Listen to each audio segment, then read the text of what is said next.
और बात करते हैं गुर्जर आरक्षण आंदोलन मामले की। दरअसल तमाम मांगों को लेकर आंदोलन पर उतरे गुर्जरों का आंदोलन लगातार जारी है और भरतपुर के पीलूपुरा में गुर्जरों को मनाने के लिए सरकार के प्रतिनिधि के तौर पर एक बार फिर से नीरज के पवन को ही उतरना पड़ा है।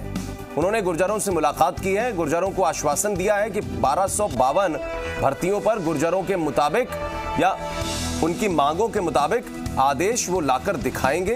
कर्नल बैंसला के बेटे विजय बैंसला को जन्मदिन पर शुभकामनाएं देने के साथ नीरज के पवन ने गुर्जर नेता बैंसला को टेबल टॉक के लिए आमंत्रित किया। अब नए तरीके से समझौते पत्र को तैयार किया जाएगा और फिर एक बार फिर आज कहा जा रहा है कि सरकार और गुर्जरों के बीच वार्ता हो। जी मीडिया संवाददाता देवेंद्र इस वक्त हमारे साथ जुड़ गए। देवेंद्र, निश्चित रूप से क्या इतने दिनों का संघर्ष गुर्जरों का या सरकार की तरफ से भी जो कोशिशें की जा रही थी उसका धीरे धीरे पटाक्षेप होने की तरफ बढ़ रहा है ये पूरा आंदोलन? देखिए आशीष, मैं आपको बताना चाहूँगा कि जो पिछले 3 दिन से जो डेडलॉक था गुर्जरों का वो कल टूटा है। सरकार और गुर्जरों के बीच बातचीत की एक पहल शुरू हुई है। आईएएस नीरज के पवन जो सीनियर आईएएस हैं वो कल यहाँ ट्रैक पर आए।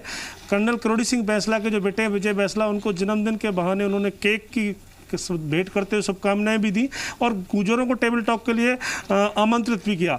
और किन मांगों, उन्होंने बताया कि सरकार किन मांगों को मानेगी और किन पर उनकी सहमति बनेगी। उन्होंने कहा कि 1252 के नियमितकरण की बात हो या अन्य जो उनकी मांगे हैं उन सब मांगों पर वो सरकार के जो दस्तावेज है वो यहाँ लाकर दिखाएंगे और तब जब सभी मांगों पर सहमति बन जाएगी तो इस मामले का पटाक्षेप होगा। इन सब अब आज क्या होने वाला है इस पूरे मामले में बातचीत करने के लिए हमारे साथ संघर्ष समिति के 2 सदस्य हैं, भूरा भगत हैं, हरदेव पापटा है। भूरा जी, आप बताइए क्या आज अब नया होने वाला है? नीरज के पवन आज फिर आएंगे? नीरज के पवन जी कल आए और उनसे सारी बातें हुई और ये नहीं कि अकेले की हमारी संघर्ष समिति की हुई हों, सारे अभ्यर्थियों के साथ में बहुत विस्तृत चर्चा हुई और एक एक पॉइंट उनको बताया और उन्होंने एक्सेप्ट भी किया। तो उन्होंने ये कहा कि मैं इसको दिखा करके सारे डॉक्यूमेंट्स मैं भी देखूंगा। बच्चों से भी कहा है कि कहीं कोई ऐसी गड़बड़ हो तो उसको और मंगवा लें, आप जो कि एकत्रित कर लें सभी डाटा जो कि इकट्ठे करके उनको बताया और से जो और बताएंगे। लेकिन वहाँ से जयपुर से वो क्या रिपोर्ट लेकर के आते हैं मैन उनके ऊपर है। हमारा इशू विशेष है बैकलॉग और प्रक्रियाधीन भर्तियाँ, जो वो चाहे नर्सिंग है, चाहे रीट है, चाहे लेवल 2 है, चाहे एलडीसी है या टेक्निकल हेल्पर है, कोई भी है XYZ। तो जितनी जो कि 11-12 जो भर्तियाँ अपनी उनके पास में है सारी चीज़। लेकिन मैं मानता हूं कि सरकार को गंभीर होकर के काम कर देना चाहिए। यदि इसको और बढ़ाएंगे। जी, अब टेबल टॉक की कोशिश की गई है, आप लोग लगातार मांग कर रहे थे, पटरी पे कोई सरकार का प्रतिनिधि आए, नीरज के पवन आए, आपसे बात की, सरकार का पक्ष भी रखा, अपना पक्ष भी रखा, लगातार वो इस पूरे मूवमेंट में संवाद के काम करते हैं, एक सेतु का काम करते हैं गुर्जरों और सरकार के बीच में।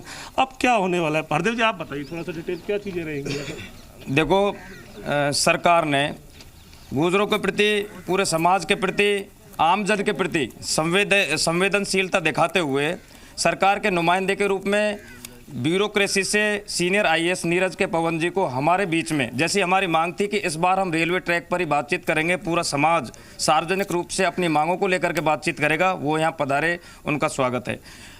कल जो विशेष बात रही, पहली बार लगभग 15 भर्तियों के लगभग जो हमारी प्रक्रियाधीन है, बैकलॉग से संबंधित बातें हैं, उनके अलग अलग क्षेत्र से, पूरे राजस्थान प्रदेश के अलग अलग जिलों से आए हुए जो अभ्यर्थी थे उन्होंने अपनी बात पॉइंट टू पॉइंट बात रखी, अलग अलग विषय को लेकर के अपनी बात रखी और फैक्ट के साथ दस्तावेज हमने उनको सारी बात उनके सामने रखी।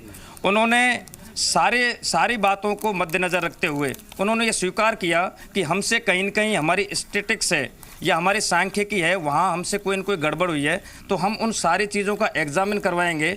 उन्होंने विशेष रूप से रीट भर्ती और शिक्षा से संबंधित जो भर्तियां हैं उसमें माध्यमिक शिक्षा बीकानेर के जो पत्र का हवाला जो अभ्यर्थियों ने बताया कि ये इस तरह प्रक्रियाधीन रहेंगी, उसकी उन सारी चीज़ों को उन्होंने कहा कि हम इन सबको निकलवाएंगे, इनका एग्जामिन करेंगे।